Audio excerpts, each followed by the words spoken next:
17వ రోజున రణరంగంలో మహారథి కర్ణుడు నేలకొరిగాడు. ఈ నేపథ్యంలో జయ జయధ్వానాలు, శంఖారావములతో పాండవుల యుద్ధ శిబిరం విజయోత్సాహ సంరంభంలో మునిగి ఉంది. అర్జునుడు కృష్ణుని కొరకు వెతుకుతూ వస్తాడు. కృష్ణ కృష్ణ, అది ఏమిటి బావా? కర్ణుడు నేలకొరిగిన వాడలతో మన సైన్యం అంత నూతన ఉత్సాహంగా ఉంది. ఈ ఆనంద సమయంలో అసలు సూత్రధారిని నిన్ను నీ సారథ్యాన్ని ప్రశంసిస్తూ సన్మానించడానికి ఎదురు చూస్తున్నారు. నువ్వేమో చింతకాంతంలో ఉండడం వింతగా ఉంది. లేచి రా కృష్ణ, ఈ దర్శనం కోసం అందరూ ఎదురు చూస్తున్నారు. అర్జున, ఈనాడు భారతావని ఒక నిరుపమాన త్యాగశీలిని కోల్పోయింది. బాబా, నీకెంత హృదయ వేదన కలిగించి అస్తమించిన మాన్యుడెవరు? సదా మందస్మిత వదనంతో దర్శనమిచ్చే నీ ముఖార విందంలో ఈ విషాద ఛాయలేంటి? నా వెంట వస్తావా?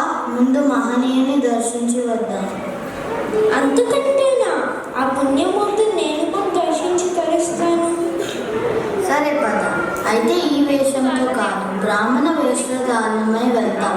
ప్రశ్నలు వేయకుండా నిశ్శబ్దంగా నన్ను అనుసరించు. సరే.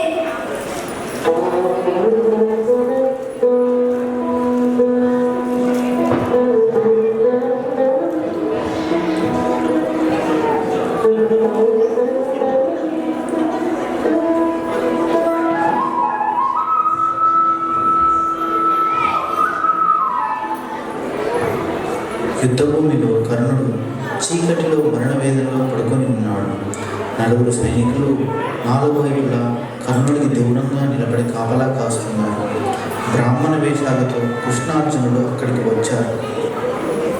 మహారాజా, కర్ణ మహారాజా. ఎవరు మీరు? మహారాజు గారు ప్రాణాపాయ స్థితిలో ఉన్నారు. అంగరక్షక, ఎవరు వచ్చారు?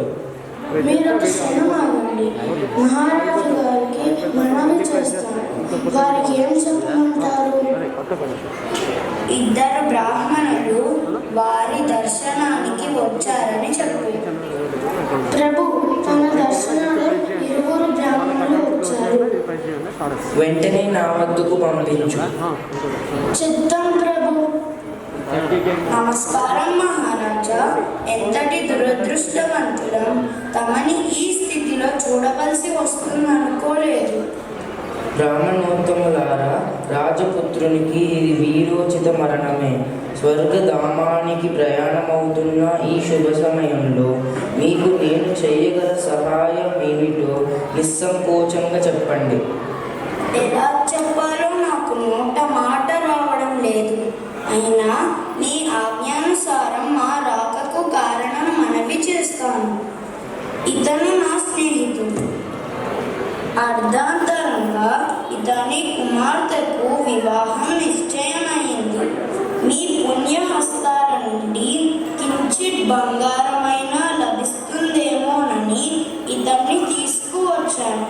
కానీ ఆలస్యం అయిపోయినట్లుంది. ఇంతకు ముందే నా వంటిపైనున్న సకల స్వర్ణ ఆభరణాలు దానం చేశాను. అవునా ప్రభు? గమనించాము. దురదృష్టవంతులం. ఒక పని చేయండి. శ్రమ అనుకోక వెంటనే వెళ్ళి నా ధర్మపత్నిని కలిసి నా మాటగా చెప్పండి. ఈ సైనికుడు మీ కూడా వస్తాడు. మీకు కావాల్సిన బంగారం నిర్మోహమాటంగా అడిగి తీసుకోండి. వద్దు ప్రభు, ఇప్పుడు ఇంత రాత్రి వేళ హస్తినాపురం వెళ్ళము. సమయం చాలదు. పైగా ఏదైనా తమ పుణ్యహస్తాల మీదుగా గ్రహించాలన్నది అతని ఆశయం. నాకు అదృష్టం లేదు. సెలవు. బ్రాహ్మణోత్తములారా, ఆగండి. నా అంతిమ గడియలలో మీకు సహాయం చేసే భాగ్యం కలిగించండి. చూడండి, ఇదిగో నా దంతాలకు బంగారం తొడుగు ఉంది. ఒక రాతితో నా దంతములు ఊడగొట్టి ఆ కొంచెం బంగారం మీరు స్వీకరించి నన్ను ధన్యుని చేయండి. మహారాజా, అంతటి హింసాకృత్యమునకు మేము పాల్పడలేము. ఆ పని మా వల్ల కాదు. సెలవు. ఆగండి, మీరు ఆ పని చేయడానికి శంకించడం సహజమే. దేహభ్రాంతి లేని నాకీ సమయంలో ఇదేమంత కష్టం కాదు. దయచేసి ఒకంతసేపు ఆగండి. చేతికందిన ఒక రాయి సహాయంతో తన పనులను తానే ఊడగొట్టుకుని వాటిని చేతితో కృష్ణునికి అందించబోతాడు. మహారాజా, అయ్యో, ఎంత సాహసం చేశారు! కానీ ఏమి లాభం? ఆ రక్తసిద్ధమైన దంతాలను మా చేతితో తాకడం అపచారం కదా ప్రభు? నోటమాట రాని స్థితిలో కర్ణుడు ఆ ఇరువురిని ఆగమని సంజ్ఞ చేస్తాడు. చేతికందిన అంబుల పొదిలోంచి ఒక బాణం తీసి మంత్రించి గాలిలోకి విసురుతాడు. ఆకాశం నుంచి చిన్న జలధార పడుతుండగా దానిని చేతిలోని పండ్లను కడిగి తన మేని వస్త్రంపై తుడిచి చేతిని చూపి కృష్ణుడికి అందించబోతాడు.